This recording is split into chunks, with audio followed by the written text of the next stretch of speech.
नमस्कार दोस्तों। आज मैं राहुल बिंदल एडवोकेट आपके सामने फिर से प्रस्तुत हुआ हूँ एक टॉपिक लेकर। जैसे कि आपको पता ही है, मेरा लॉ लीगल का चैनल चल रहा है, law Rahul Bindal law adviser के नाम से। तो इस पे मेरी काफ़ी वीडियोस पड़ी हुई हैं, अभी 53 वीडियोस पड़ी हुई हैं। इस वीडियो को मिला के 54 वीडियोस हो जाएंगी। तो आप लोग इनको देखिए, सब्सक्राइब कीजिए और सब्सक्राइब करने के बाद बेल का बटन दबा दीजिएगा, जिससे जो है मेरे सारे वीडियोस आपके पास, उनका नोटिफिकेशन नए वीडियोस का आपके पास पहुंच जाएगा। और आपको मैं आज एक इम्पॉर्टेंट जानकारी लेकर प्रस्तुत हुआ हूं, वो है अग्रिम जमानत, एंटीसिपेटरी बेल। अग्रिम जमानत 438 सीआरपीसी में दे रखी है, क्रिमिनल प्रोसीजर कोड 438 सेक्शन। इसमें ये मतलब जो है पहले क्या इसमें धारणा थी, पहले इसमें क्या न्यायालयों द्वारा आदेश पास किया जाता था कि अग्रिम जमानत में अगर आरोप पत्र दाखिल हो गया है तो उसमें जो है जो आरोपी है, अगर संज्ञान ले लिया गया है तो जो है उसको अग्रिम जमानत नहीं मिलेगी। लेकिन अब ये रूल दोस्तों चेंज हो गया है। ये सुप्रीम कोर्ट ने 8 अक्टूबर 2003 को ये आदेश दिया है। एक पटना उच्च न्यायालय में केस फाइल हुआ था दहेज हत्या का, जिसमें एक सास ससुर की याचिका थी कि अग्रिम जमानत दे दी जाए। उसमें पटना उच्च न्यायालय ने अस्वीकार कर दिया था उस याचिका को। तो उच्चतम न्यायालय ने उसको पलटते हुए ये कहा कि नहीं, अग्रिम जमानत अगर संज्ञान ले लिया गया, आरोप पत्र बन गया है और उस पर संज्ञान ले लिया गया है या कार्रवाई शुरू हो गई है, तो अग्रिम जमानत से आप पलट नहीं सकते। न्यायालय अग्रिम जमानत दे सकता है।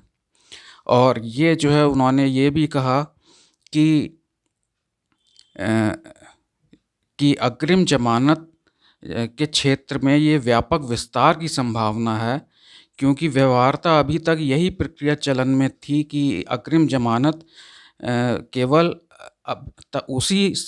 उसी समय तक के लिए प्रभावी हो सकती थी जब तक कि आरोपी के विरुद्ध आरोप पत्र प्रस्तुत नहीं किया गया है या अपराध का संज्ञान नहीं लिया गया है। लेकिन अब आरोप पत्र या संज्ञान के बाद भी अग्रिम जमानत दी जा सकती है। उच्चतम न्यायालय ने कहा है कि धारा 438 में आप पढ़ें, उसमें जो है ये लिखा है कि उसका उद्देश्य आरोपी को विचारण प्रारंभ होने से पूर्व गिरफ्तारी और अभिरक्षा की अनावश्यक परेशानियों से बचाना है। इसके अंतर्गत न्यायालयों को सशक्त किया गया है कि वे गैर जमानती मामले में आरोपी की अग्रिम जमानत स्वीकार करें। इस शक्ति पर इसका कोई प्रभाव नहीं पड़ेगा कि आरोप पत्र प्रस्तुत कर दिया गया है अथवा अपराध का संज्ञान ले लिया गया है। धारा 438 ऐसा कोई प्रतिबंध नहीं लगाती है, और नहीं लगाती है कि गैर जमानती अपराधों के संबंध में न्यायालय द्वारा संज्ञान लेने या आरोप पत्र प्रस्तुत होने की स्थिति में अग्रिम जमानत नहीं दी जा सकती है। तो अग्रिम जमानत के बारे में ये जो है 8 अक्टूबर 2003 को जो आदेश दिया गया है उच्चतम न्यायालय द्वारा, वो काफ़ी इम्पोर्टेंट है। और ये जो है आपकी जानकारी इससे काफ़ी बढ़ेगी।